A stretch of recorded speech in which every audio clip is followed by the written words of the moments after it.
شروع اللہ کا نام لے کر جو بڑا مہربان نہایت رحم والا ہے۔ یاسین، حکمت سے بھرے ہوئے قرآن کی قسم، اے محمد صلی اللہ علیہ وآلہ وسلم، تم یقیناً پیغمبروں میں سے ہو، بالکل سیدھے راستے پر ہو۔ یہ قرآن اس ذات کی طرف سے اتارا جا رہا ہے جس کا اقتدار بھی کامل ہے، جس کی رحمت بھی کامل، تاکہ تم ان لوگوں کو خبردار کرو جن کے باپ دادوں کو پہلے خبردار نہیں کیا گیا تھا، اس لیے وہ غفلت میں پڑے ہوئے ہیں۔ حقیقت یہ ہے کہ ان میں سے اکثر لوگوں کے بارے میں بات پوری ہو چکی ہے، اس لیے وہ ایمان نہیں لاتے۔ ہم نے ان کے گلوں میں توق ڈال رکھے ہیں جو ٹھوڑیوں تک پہنچے ہوئے ہیں، اور اس وجہ سے ان کے سر اوپر کو اٹھے رہ گئے ہیں،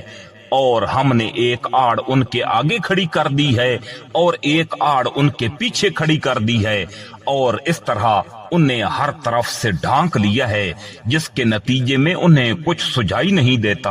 اور ان کے لیے دونوں باتیں برابر ہیں، چاہے تم انہیں خبردار کرو یا خبردار نہ کرو، وہ ایمان نہیں لائیں گے۔ تم تو صرف ایسے شخص کو خبردار کر سکتے ہو جو نصیحت پر چلے اور خدائے رحمان کو دیکھے بغیر اس سے ڈرے،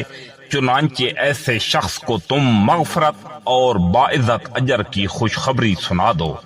یقیناً ہم ہی مردوں کو زندہ کریں گے، اور جو کچھ عمل انہوں نے آگے بھیجے ہیں ہم ان کو بھی لکھتے جاتے ہیں، اور ان کے کاموں کے جو اثرات اس دنیا میں ہیں ان کو بھی، اور ہم نے ایک واضح کتاب میں ہر چیز کا مکمل احاطہ کر رکھا ہے۔ اور اے پیغمبر صلی اللہ علیہ وآلہ وسلم، تم ان کے سامنے ایک بستی والوں کی مثال پیش کرو جب ان کے پاس رسول آئے تھے۔ جب ہم نے ان کے پاس شروع میں 2 رسول بھیجے تو انہوں نے دونوں کو جھٹلا دیا، پھر ہم نے ایک تیسرے کے ذریعے ان کی تائید کی، یعنی مدد کی، اور ان سب نے کہا کہ یقین جانو ہمیں تمہارے پاس رسول بنا کر بھیجا گیا ہے۔ انہوں نے کہا تمہاری حقیقت اس کے سوا کچھ بھی نہیں کہ تم ہم جیسے ہی آدمی ہو، اور خدائے رحمان نے کوئی چیز نازل نہیں کی ہے، اور تم سراسر جھوٹ بول رہے ہو۔ ان رسولوں نے کہا ہمارا پروردگار خوب جانتا ہے کہ ہمیں واقعی تمہارے پاس رسول بنا کر بھیجا گیا ہے، اور ہماری ذمہ داری اس سے زیادہ نہیں ہے کہ صاف صاف پیغام آپ لوگوں تک پہنچا دیں۔ بستی والوں نے کہا ہم نے تو تمہارے اندر نحوست محسوس کی ہے، یقین جانو اگر تم باز نہ آئے تو ہم تم پر پتھر برسائیں گے، اور ہمارے ہاتھوں تمہیں بڑی دردناک سزا ملے گی۔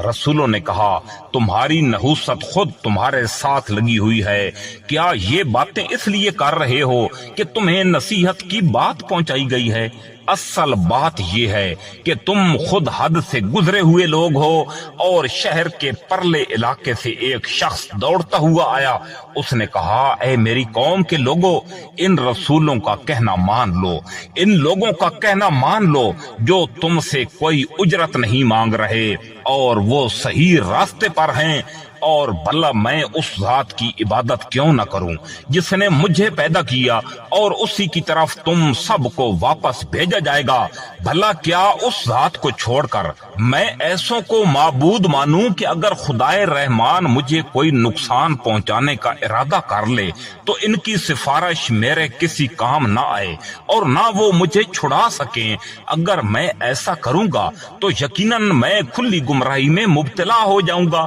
میں تو تمہارے پروردگار پر ایمان لا چکا، اب تم بھی میری بات سن لو۔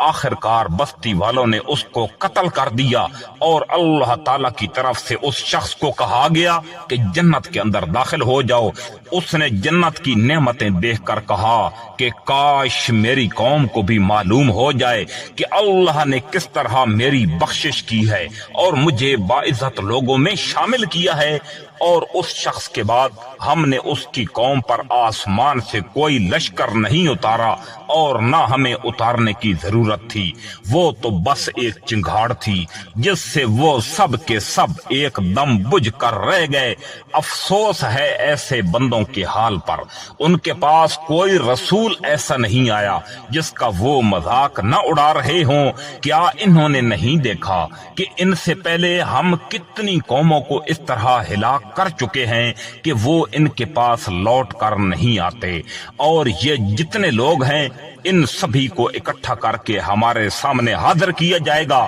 اور ان کے لیے ایک نشانی وہ زمین ہے جو مردہ پڑی ہوئی تھی، ہم نے اس سے زندگی عطا کی اور اس نے غلہ نکالا جس کی خوراک یہ کھاتے ہیں، اور ہم نے اس زمین میں کھجوروں اور انگوروں کے باغات پیدا کیے اور ایسا انتظام کیا کہ اس میں سے پانی کے چشمے پھوٹ نکلے تاکہ یہ اس کی پیداوار میں سے کھائیں، حالانکہ اس کو ان کے ہاتھوں نے نہیں بنایا تھا، کیا پھر بھی یہ شکر ادا نہیں کریں گے؟ پاک ہے وہ ذات جس نے ہر چیز کے جوڑے جوڑے پیدا کیے ہیں، اس پیداوار کے بھی جو زمین اگاتی ہے، اور خود انسانوں کے بھی، اور ان چیزوں کے بھی جنہیں یہ لوگ ابھی تک جانتے ہی نہیں، اور ان کے لیے ایک اور نشانی رات ہے، ہم اس پر سے دن کا چھلکا اتار لیتے ہیں تو وہ یکا یک اندھیرے میں رہ جاتے ہیں، اور سورج اپنے ٹھکانے کی طرف چلا جا رہا ہے۔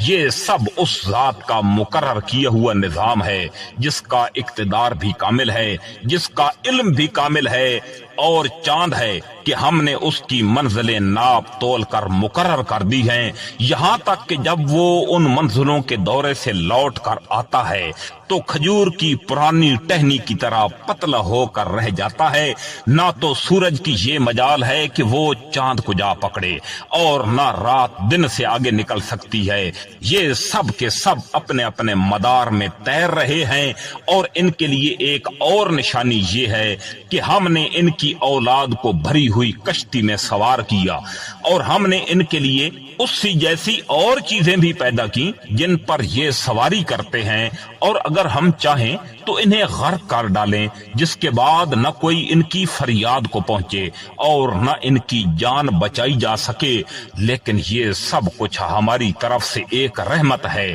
اور ایک معین وقت تک زندگی کا مزہ اٹھانے کا موقع ہے جو انہیں دیا جا رہا ہے۔ اور جب ان سے کہا جاتا ہے کہ بچوں اس عذاب سے جو تمہارے سامنے ہے اور جو تمہارے مرنے کے بعد آئے گا تاکہ تم پر رحم کیا جائے، تو یہ ذرا کان نہیں دھرتے، اور ان کے پروردگار کی نشانیوں میں سے کوئی نشانی ایسی نہیں آتی جس سے وہ منہ نہ موڑ لیتے ہوں۔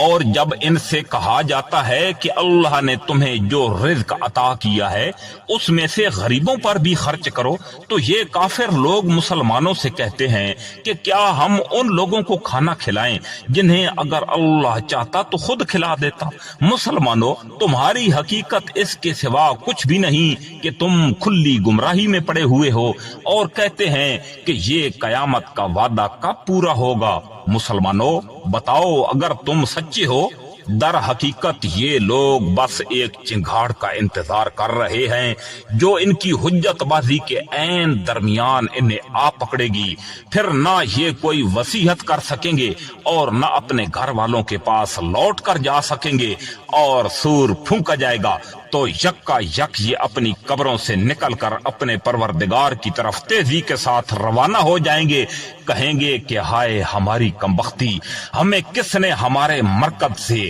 یعنی ہماری قبر سے اٹھا کھڑا کیا ہے؟ جواب ملے گا کہ یہی وہ چیز ہے جس کا خدائے رحمان نے وعدہ کیا تھا اور پیغمبروں نے سچی بات کہی تھی، اور کچھ نہیں، بس ایک زور کی آواز ہوگی جس کے بعد یہ سب کے سب ہمارے سامنے حاضر کر دیے جائیں گے، چنانچہ اس دن کسی شخص پر کوئی ظلم نہیں ہوگا اور تمہیں کسی اور چیز کا نہیں بلکہ انہی چیزوں کا بدلہ ملے گا جو کچھ تم کیا کرتے تھے۔ جنت والے لوگ اس دن یقیناً اپنے مشغلے میں مگن ہوں گے، اور وہ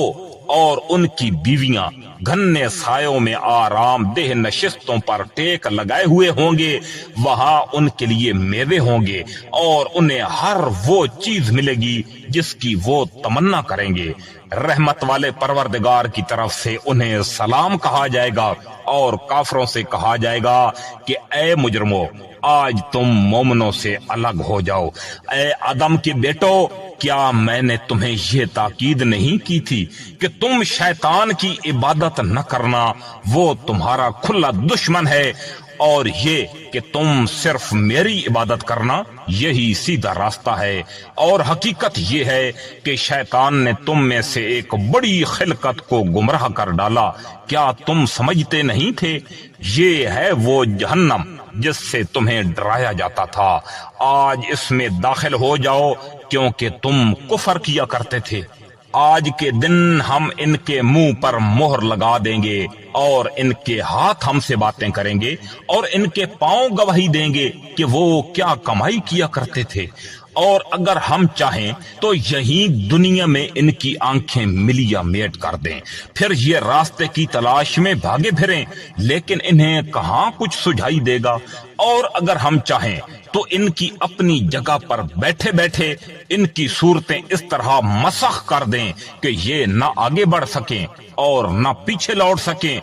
اور ہم جس شخص کو لمبی عمر دیتے ہیں اسے تخلیقی اعتبار سے الٹ ہی دیتے ہیں، کیا پھر بھی انہیں عقل نہیں آتی؟ اور ہم نے اپنے ان پیغمبر کو نہ شاعری سکھائی ہے اور نہ وہ ان کے شایان شان ہے، یہ تو بس ایک نصیحت کی بات ہے، اور ایسا قرآن جو حقیقت کو کھول کھول کر بیان کرتا ہے تاکہ ہر اس شخص کو خبردار کرے جو زندہ ہو، اور تاکہ کفر کرنے والوں پر حجت مکمل ہو جائے۔ اور کیا انہوں نے نہیں دیکھا کہ ہم نے اپنے ہاتھوں کی بنائی ہوئی چیزوں میں سے ان کے لیے مویشی پیدا کیے، اور یہ ان کے مالک بنے ہوئے ہیں، اور ہم نے ان مویشیوں کو ان کے قابو میں دے دیا ہے، چنانچہ ان میں سے کچھ وہ ہیں جو ان کی سواری بنے ہوئے ہیں، اور کچھ وہ ہیں جنہیں یہ کھاتے ہیں، نیز ان کو ان مویشیوں سے اور بھی فوائد حاصل ہوتے ہیں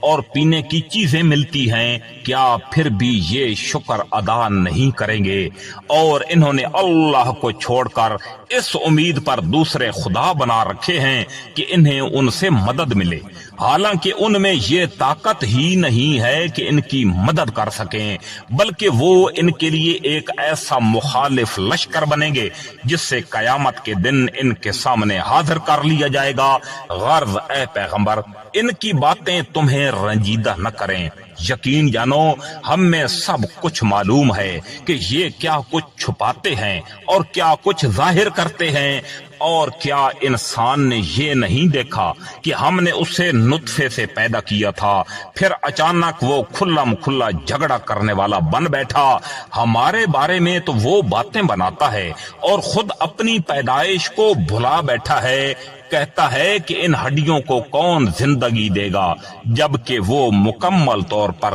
گل چکی ہوں گی؟ کہہ دو کہ ان کو وہی زندگی دے گا جس نے انہیں پہلی بار پیدا کیا تھا،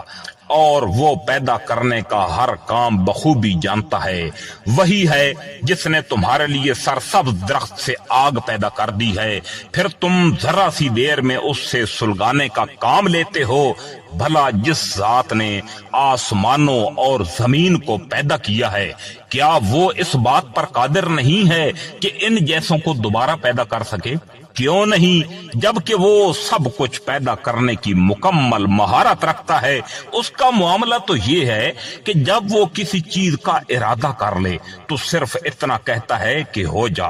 بس وہ ہو جاتی ہے۔ غرض پاک ہے وہ ذات جس کے ہاتھ میں ہر چیز کی حکومت ہے، اور اسی کی طرف تم سب کو آخر کار لے جایا جائے گا۔